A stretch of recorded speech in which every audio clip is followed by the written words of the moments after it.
Jesse's going to try to be funny now. No. Oh, we're going to be serious. Hey, I'm Alex Radcliffe from Board Game Co. I'm Jesse Anderson from Quackalope. And you, sir, are... I'm Devin. Devin from... The Quackalope blog. The Quackalope blog. This is going to be our review of Why did you nod your head? This is going to be our review of ThreeTale, a game that is either soon to be or currently on Kickstarter. Probably currently, honestly. We'll find out soon, but there's a link down below either way. Now, there is possibly a gameplay over on your channel? Yeah, I think so. At this point, there has to be, right? Because yeah. Either way, we just finished off a gameplay from this. This is my fifth. It's actually my fifth play. This is yours. Second full play. We had a bit of a back and forth. 1.5. 1.5. We've gone through this a few times. This is a game in which the short version of it, I don't have my timer up. Do you want the timer? Let's get the timer You up. didn't do well last time. Because I was interrupted by people who were rude. Rude people. Oh, we were the problem. Sadly. Reset. Start.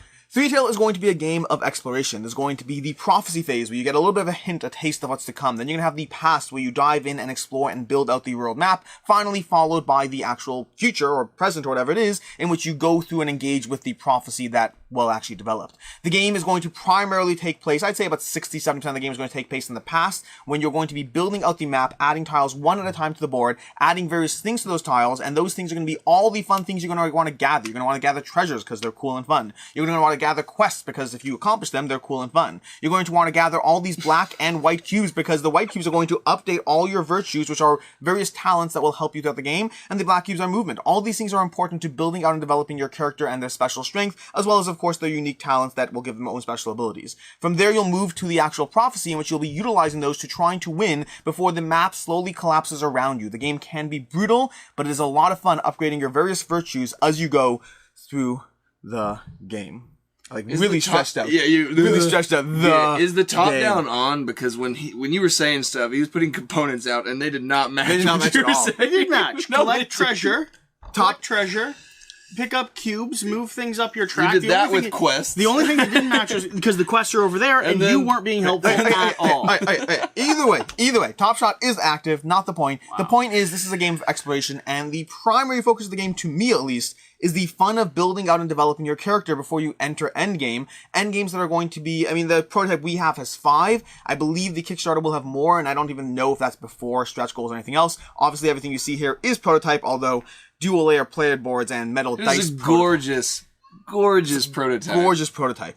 That's going to be the core game to me. The core conceit is going to be that moving around, upgrading, choosing various pathways, whether you want to take more actions per turn, whether you want to get a little bit of tableau building as you generate more virtue for yourself and for others, whether you want to roll more dice when you attack enemies. You're just constantly trying to upgrade everything, and it's the balance therein in which the game lies. Which brings us to the overall review part of stuff. You can watch the gameplay for more context, more information. For the review part of stuff, let's talk about this one. Devin, what do you like about the game?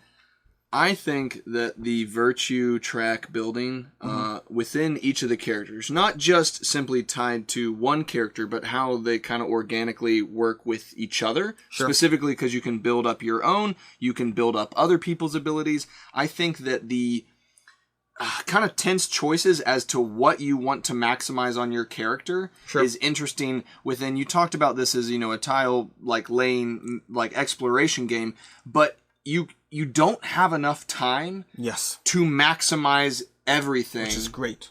So it makes it a very tight spatial puzzle. Like, my experience this game was completely different than when I soloed with 3 characters, and was very different than ones you've had. And I think that is part of the fun to me, is how different your iteration and your methodology will be with your character growth and your leveling up with each game and then within each scenario. Because this scenario that we just played, very different in terms of how it played out than the one I played. Yeah, and again, 5 different, right now, prototype, we have, I think, 5 different characters, we have 5 different scenarios. All those things will be more in the game. The game, we didn't talk about this yet. It's going to be a 1 to 3 player game. The box currently just says 3 players, But there is one player where you can control 3 characters. That, in my opinion, I mean, we've both played a solo. Super smooth. It's really smooth solo. You haven't played the solo yet? No, yeah, really smooth solo. 2 players is potentially going to be a bit of a weak spot because you still have 3 characters, so you might have to figure out who's controlling 2 and 1. They might have watched a previous video of yours where you said, only put the player count you 100% recommend on the box, and now you're doubling back going, look. Because one player solo needs to be on the box. So it has to be. 1 and 3 is excellent. This is probably one of the slickest, smoothest, fastest playing 3-person solo things I've ever touched. Absolutely. I think 1 player is incredible. I would debate whether 1 is better than 3. 3 gives you that camaraderie of different people on the board. It depends if you're tucked up against drawers and, Absolutely. Yeah. But 2 is a slightly awkward player count. It's fine. It works. I just never like it in games where I'm controlling more characters than someone else. Mm-hmm. What do you like with the game? I like the artwork quite a lot.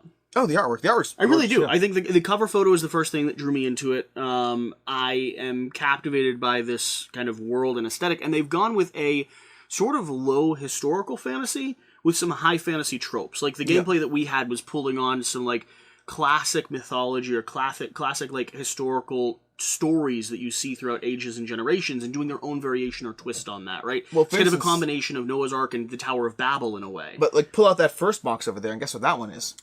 First box is, Lord of the Rings type There's, of... I'm saw a symbol of a ring. I'm not saying Lord of the Rings because that would be potential copyright infringement. I'm saying that the end game has 9 people with rings who claimed power for themselves. Sure. So they're related working, at all. It's not straight magic. It's not straight your overpowered wizards and mythological creatures, but it's like this world is still echoing. It's like old fantasy with the echo of magical presence or mythological presence. And I actually really liked that element. And I think, like I said, the cover photo, the artwork, the production quality, even on this prototype, is absolutely outstanding. Yeah, it's great. I am interested in seeing the other chapter scenarios and endings, because you all have pointed out that the one that we played, the only one that I've seen so far, was a different experience. And so the variability when it comes to the puzzle you might be solving for is kind of interesting, right? Because you can either, I believe, choose at the very beginning what you're working towards if you already are familiar with them, or you can randomize them like we did and have a little bit of a surprise ending. Yeah, so like I said, I've been through this 5 times. I think I've not actually seen all 5 endings. I've seen 4 of the endings, but 3 of them. Today was our game was the first time I saw one of them, but 3 of the other ones had a little bit more similarity. I think it was in the also the first time you saw a victory. Yeah, that is. That is. So I don't know, but the other 3 had a little more overlap in how the end game played out. Different. They're still different, but they had a little more similarities. Like the way the map collapsed around you as that happened was very different in this one compared to the other one. So they definitely have differences to a degree, while having also some degrees of similarity in the overlap. I also, so far from what I can see, like the asymmetric player powers, because there are some unique little buffs and debuffs and actions you get. Like some of the item cards I had allowed me to fight a little bit more efficiently. You were going on a quest to get your movement up as high as possible, and then even moving up here, I was able to select ones that actually felt like they mattered, and I appreciate when abilities feel like they matter. I would have liked to be able to use them more and get more access to them, but when I did get access to them, I liked what I was able to choose. Yeah, I agree with you. I really leaned heavily into just a full-on giving mercy, like trying to buff the 2 of you up while having a weaker game, but then endgame managed to buff up a bit and get some battles in and things like that. For myself, primarily, as far as what I like you said already, the character building is going to be a lot of fun. It is smooth, it is slick, it is streamlined, every single thing. And also, we thought the card path, there's going to be 6 different paths. One path's going to let you roll. The card power is not good. Yeah, it's good. And then it was really good. There's going to be 6 basically main core attributes you're buffering up. Well, 7 if you include movement. There's going to be rolling more dice in battle. There's going to be the ability to manipulate die rolls to your favor in both treasures and battles. There's going to be drawing extra cards, which are kind of wild cards of different actions. Then there's going to be extra actions in and of itself. And finally, attributes for buffing up your own stats and your teammates' stats. And we thought the card play one is a little too random and not the best way to go. Mm-hmm. You decided to lean heavily into it this game. It kind of works. Dividends. Kind of works.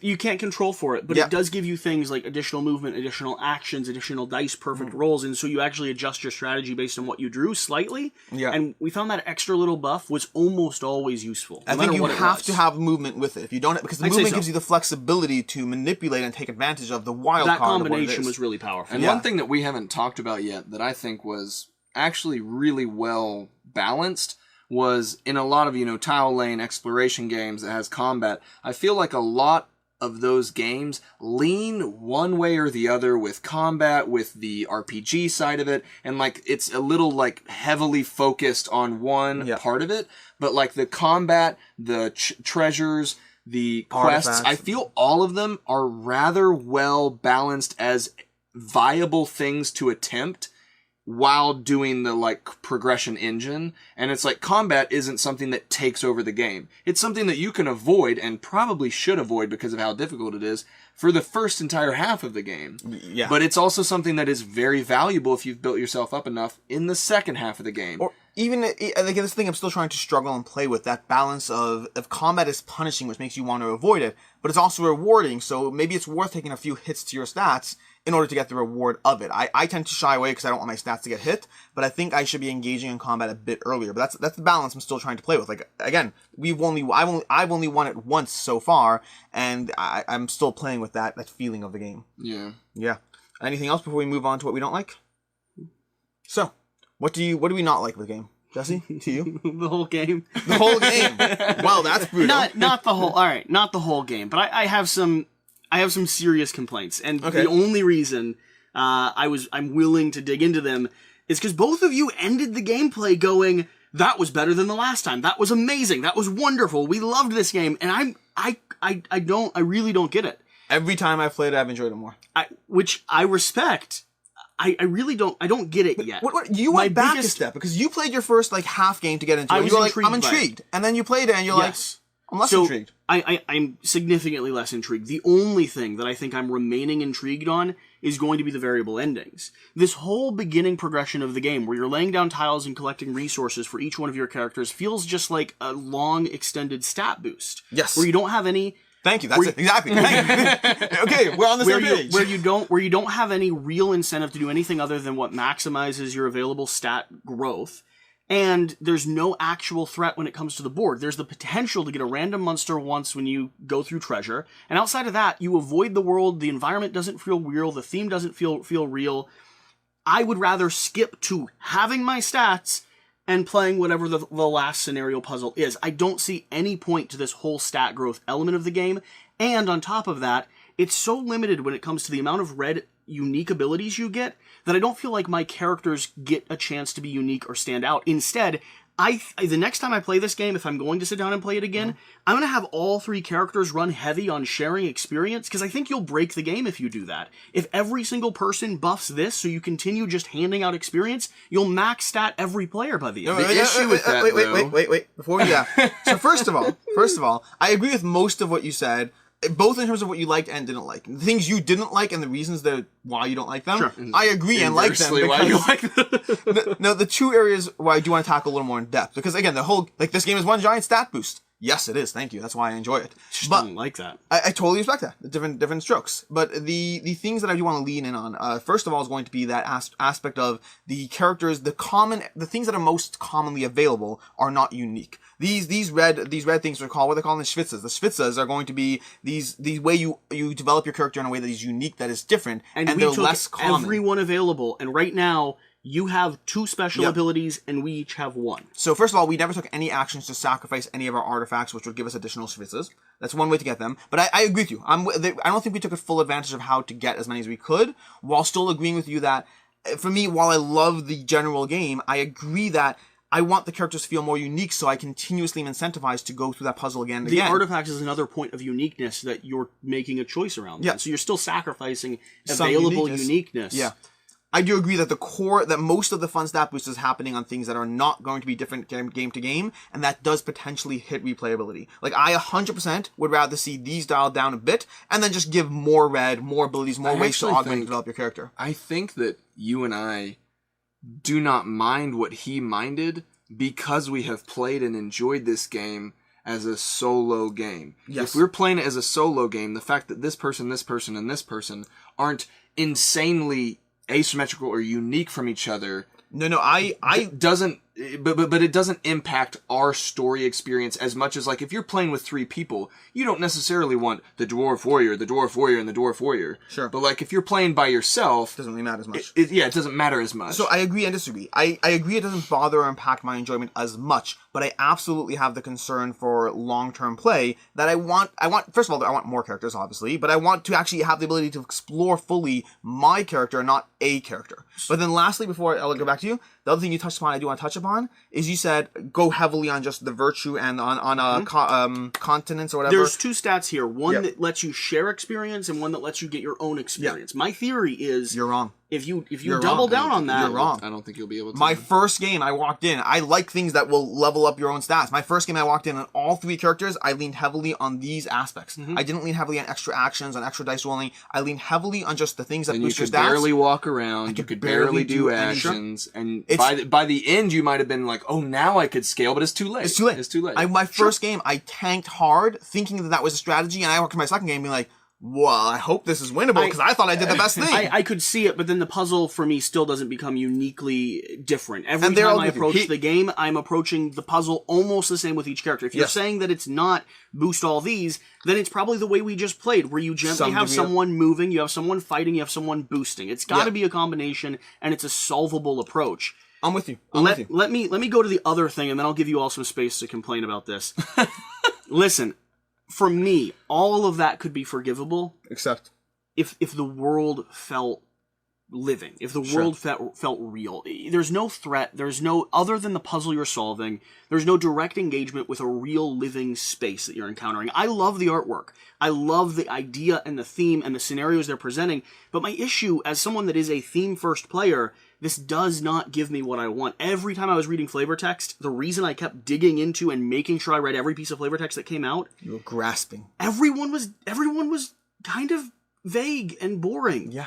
They don't give me a story. And so I found myself only being able to focus on this puzzle, and that puzzle wasn't satisfactory enough. And because I'm a story-first player, there was no story for me to cling to while we played the game. And even our gameplay, the little story you were trying to cling to, I was like, okay, cool. Let's roll some dice. Roll some dice. I'm with you. I don't get the story from this game. I'm saddened by. I respect that. Yeah. I do. It's not what I necessarily was looking for, but I completely understand and respect why this... I agree with you. This is a good example of where we're different on tastes in games. I need that to bridge into mechanics. Whereas mechanics are the first step for you. If story's there, it's nice, it's lovely, but it doesn't have to be there. Yeah. All right, you guys have gone on long enough. Go. Let me talk to my audience. Hey, Mom.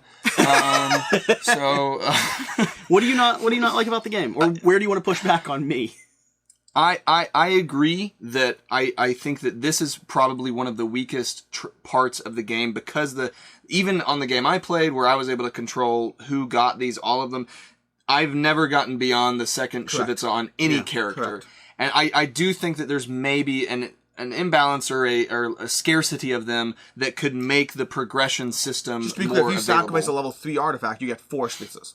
Yeah, I know, but like... we only have 1. I know. I honestly think, though, that our use of the artifacts helped guarantee our win this game. I agree. And so I agree with Jesse that I don't think the 2 things that you have to interchange are the only 2 things that make your character unique beyond the board. If you kill the artifacts to get the Shivitza, or focus on the Shivitza, and don't ever worry about the artifacts, it's taking away the uniqueness. You're losing out on uniqueness no matter what. And I do think that is the weakest part. I think there is a certain level of vanilla-ness that could be like pasted on, like that exists within these characters because you're not able to build that character or charm or novel play with one particular character. I do think that could be there. Again, I don't know if that's going to exist in the non-prototype version. It very well may. But I do think that is something that is going to have to be there to see how much this extends past once you finish, the different puzzles of the scenarios. Yeah. I mean, I completely agree. I think I'm more aligned with you. I spent most of my talking time disagreeing with you, but the part I really do agree is my big pet peeve from the game is I think we're all on the same page with this. We want not necessarily just the what they have already. What they have is cool, but I want to see both more and the ability to execute on that uniqueness. That is my personal biggest pet peeve. Past that, I could complain a little that a lot of things in general, a lot of treasures. The artifacts are different, I like that, but a lot of the treasures, a lot of the enemies just feel like exact same stats, not a ton of variability. Some of the enemies did have some abilities, but it never really felt that unique. But I can live with that. For me, the biggest thing is I want the puzzle of how I stat boost in this game, because the game could otherwise be called Stat Boost the Game, where you spend the first 70% just building your character, and the last 30% seeing if you survived endgame because of how well you built your character. Yeah. Which I like that puzzle. I do think it was fun. I just want to keep being given a reason to dive into it again and again, and that's why I completely agree with you, and that's the weakest point for me. Yeah. I think another thing that could improve or strengthen it would be variability in terrain tiles. Like, I don't know how they would implement it, whether it would be larger than 2x2, or if it, or if it would just be, different landscapes or something. I think possibly also different landscapes could help build a world that Jesse is lacking, because it really is always going to just be, it's a garden maze. It's a garden maze. I was thinking the exact same thing with the hedgerows that block everything off. So visually and thematically, this could lose its luster, over time as you're getting into the, 7th or 8th scenario, and you're like, I'm still in the garden maze.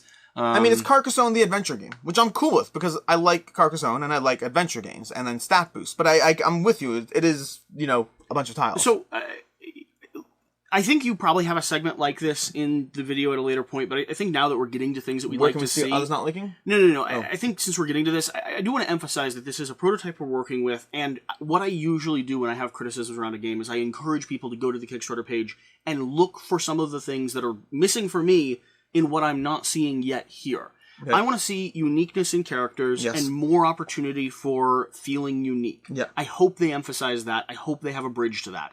I want to see what these puzzles present and the mini micro stories that they integrate. I would love if these tuck boxes, instead of just being a mini in the final version of the game, added some terrain tiles, added some cards, added some more narrative that gave me roots into the story we're playing, as opposed to having these abstracts. The reason these have to be abstract is because they work for every single scenario. They can't tie into one unique path. The most exciting moment for me was getting my own staff and understanding a little bit more about who my character is.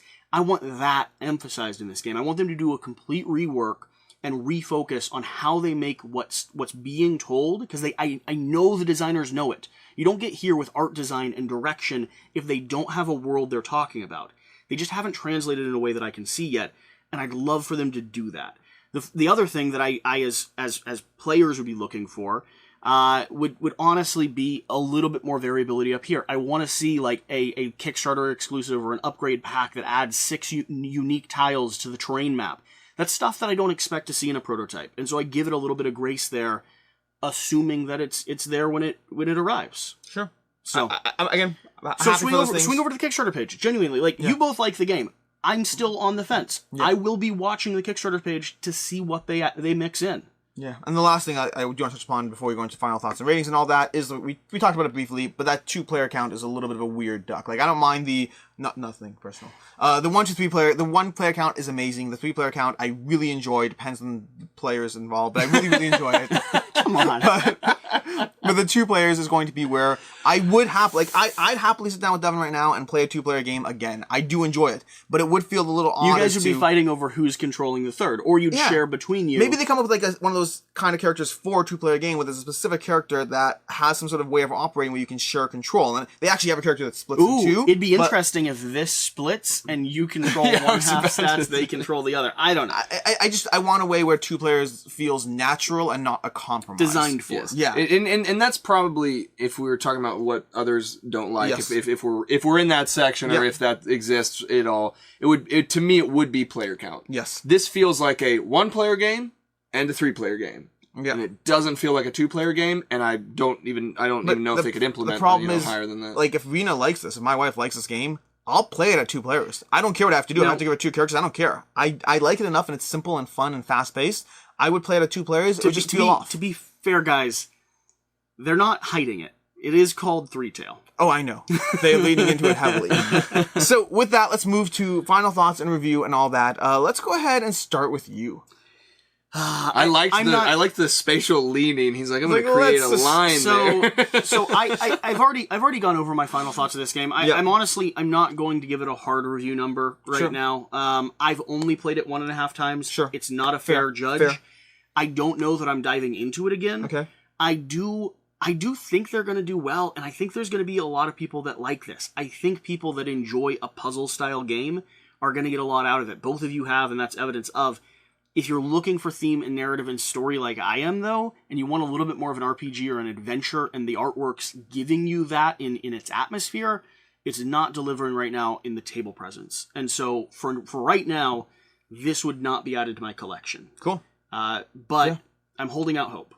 For myself, I am kind of the opposite of, well, we know that already, but more than that. When I first saw the game, when I first saw the box, I was not pulled in by this game. I wasn't intrigued, no. That kind of artwork doesn't do it for me as much. It's like, it's very much... This almost reminds me of, like, the Grimm Tales or whatever. It's fine. I wasn't turned off by it. I just wasn't pulled in. And then they contacted me to cover the game, and I was like, okay, great, let's play it online a bit. And then they taught it to me, and I was like, I don't see how just laying out tiles and moving is a thing here, but, like, sure, I'll dive into it.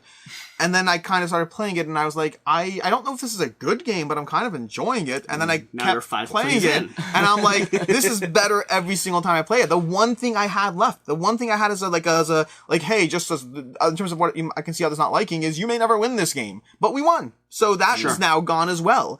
Every time I play this game, I've enjoyed it, win or lose, and it keeps getting better for me. For me, it's a 4 out of 5. Like I really like it. That thing here. I really want to see the characters feel unique. The map uniqueness, I'll take it. If they fix the 2-player count, I'll take it. My biggest thing, I want the characters to feel. I want to have reasons to dive into this. Not 5 plays in, but 15 plays in. Sure. It's a short game that plays 60 to 90 minutes, depending on the player count, depending how you're doing it. I want reasons to actually go into this game 20, 30 times. It's kind of the Carcassonne of adventure games, which it works for me. That's what you're looking for. So I'm really enjoying this one. Nice. To you, Devin?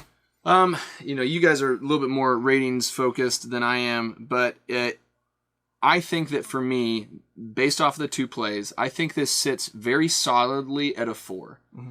And I think if not much changes and I just get the game and play through everything, I think it could eventually, my interest in it would wane, and it might drop down to a 3 or 3.5. As the prototype stands now. I don't know if it would ever hit a 5 for me, but if they did the changes that we're talking about to increase the uniqueness, I think this could solidify itself at one of those like evergreen 4s that you just don't get rid of, and it always has the same level of satisfaction. It doesn't get to that like absolute 5 knock out of the park, always going to, but it would be like you're not getting rid of it, and that puzzle is always going to satisfy. That goes to the Carcassonne thing. I've had Carcassonne in my collection since before I was into design of board games. It's been an evergreen because it's accessible, it's easy, it's fun, everyone enjoys it. I really think this is the Carcassonne adventure games to me. That's like really where I'm pegging this one. Really enjoying it. I just want that variable feeling to last. That's basically it. That's going to be our review of ThreeTale. Make sure to head on over to the campaign page as well as the gameplay over on Quacklob's channel. And until next time, I'm Alex. Bye, Mom. One of you's got to do something here. Have a good one.